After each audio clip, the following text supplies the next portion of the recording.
각국의 반부패 정도를 평가하는 부패 인식지수 평가에서 우리나라가 역대 최고점인 61점을 받아 세계 33위에 올랐습니다.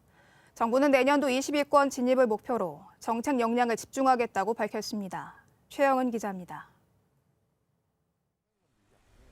국제투명성기구에서 해마다 발표하는 부패인식지수는 국가별 공공정치부문에 존재하는 부패 수준을 평가하는 대표적인 지표로 우리 정부의 정부혁신 3대 지표 가운데 하나입니다.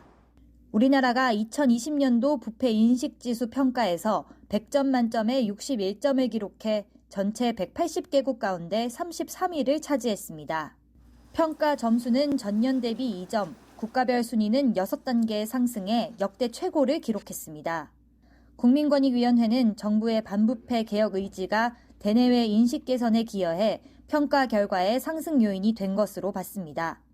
대통령이 주재하고 관련 부처, 시민사회 등이 참여하는 청렴사회 민관협의회를 운영한 점과 지난해 국제 반부패 회의를 개최하는 등 국제사회에서 반부패 이슈를 주도한 것도 긍정적인 영향을 미친 것으로 분석했습니다. 또 고위공직자 범죄수사처 설립과 청탁금지법, 공공재정환수법 등을 제정한 것도 긍정적 요인이 된 것으로 평가했습니다. 국민권익위는 평가 결과에 안주하지 않고 내년까지 세계 20위권 진입을 목표로 정책 역량을 집중한다는 계획입니다. 먼저 그간 추진했던 반부패 공정개혁 입법의 완료를 위해 적극 노력하겠다고 강조했습니다.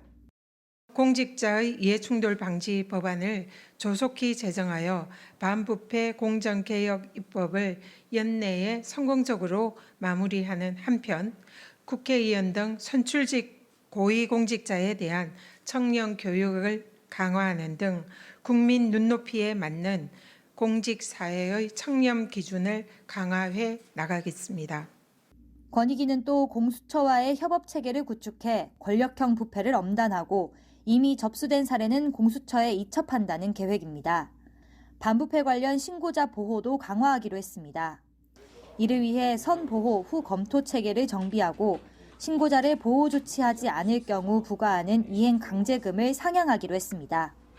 권익위는 아울러 국제사회를 대상으로 반부패 정책 홍보를 강화해 대한민국 브랜드 가치 향상에도 이바지하겠다고 밝혔습니다. KTV 최영은입니다.